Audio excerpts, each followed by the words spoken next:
Hi guys, and welcome to another episode of Cash Bright. In this video, we'll be taking a step-by-step approach to setting yourself up on Society6. For those of you who are unaware of Society6, it's essentially a print-on-demand platform, allowing creative entrepreneurs to create designs, apply them to products, and sell them to the public for a profit. It's very simple to use, there is zero cost, and you have every chance to make some money. Before you can get going though, you'll first need to set yourself up on Society6. Don't worry, it's very simple, and by the end of this video, you will have a live Society6 shop for your creative works. So, without further ado, let's get going. Naturally, the first step is to sign up, so on the homepage we select this option here, sign up. Next we have to explain why we're here. As creators, it is to upload art, so we select this option to the right. Next, down here we are given the option of entering a username, display name, email address and a strong password. So in choosing your username you need to think carefully because it can't be changed once you've set it. Of course you want something positive. For me that will be our name, Cash Bright. Some numbers to differentiate us in case there's anyone else out there with the same name. 912. The next part is your display name. This is important because just like your username, the customer is going to see it, so it's good to have it as a distinctive name, conveying a promotional message about your store. It can be the same as your username, but it doesn't have to be the same. It won't be in our case. Cash Bright is sufficient for this, because that's the distinctive part of our name. So typing that in, Cash Bright, like so. Finally, you have to enter an email address and choose a strong password. For a password, I would recommend something that was taught to me by a cybersecurity expert, which is to choose a password based on some memorable song lyrics. So, for example, "We Are the Champions, My Friend," you could enter something like W, A, T, C, M, F, the first letters, followed by some numbers. And that way you choose a strong password that has no meaning on its surface, but is memorable so you won't forget it, and resort to typing in something like password 123, which is a no-no for passwords, as we all know. And at the end here we have the usual newsletter options, which I would normally avoid like the plague, but in this case I would actually recommend because they do give you some useful information, tutorials, articles, etc. If you're new to the world of print on demand, any information in the beginning can of course be very helpful.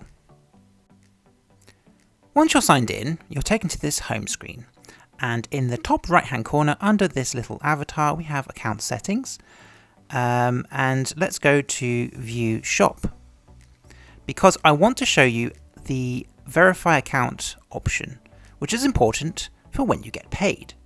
You don't have to set it up now, but it's something you need to bear in mind. So let's go ahead and click this option here, Get Verified. And it takes you to this screen here. And here it basically talks about the benefits of verifying your identity on your account.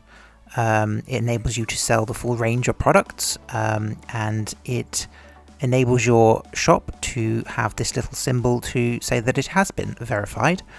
It's very simply done, it costs $1, and is well worth doing, if not now, certainly at some point in the near future. So I'm going to skip that for now. So fundamental steps sorted, we now want to individualize our shop and profile.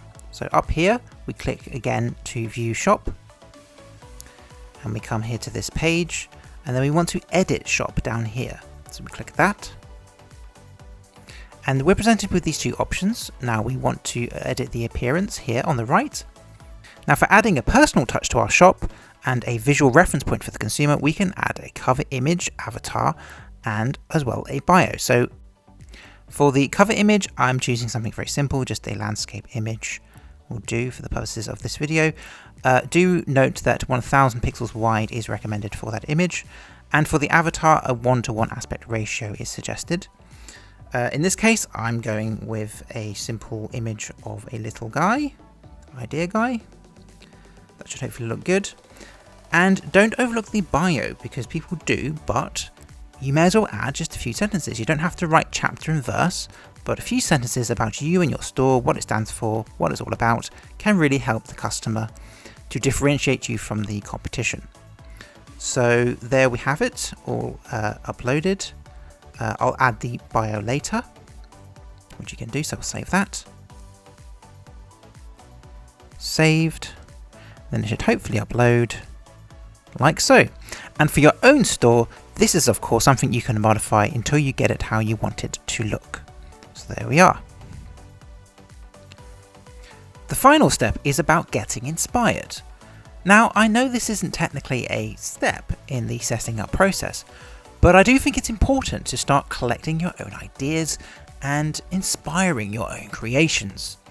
After all, that is the whole point of joining Society6, and the only way you will be successful enough to earn some money. So on the homepage of your store, we can scroll down, and towards the bottom you will see an option saying check out great art, like so. This is incredibly useful if you're beginning out in Society6, so let's select that now, because it links through to all these great examples of art, which you can use to inspire your own creations.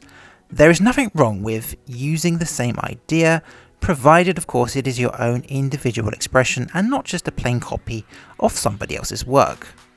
So your own creation's fine, substantially copying someone else's work, not so much.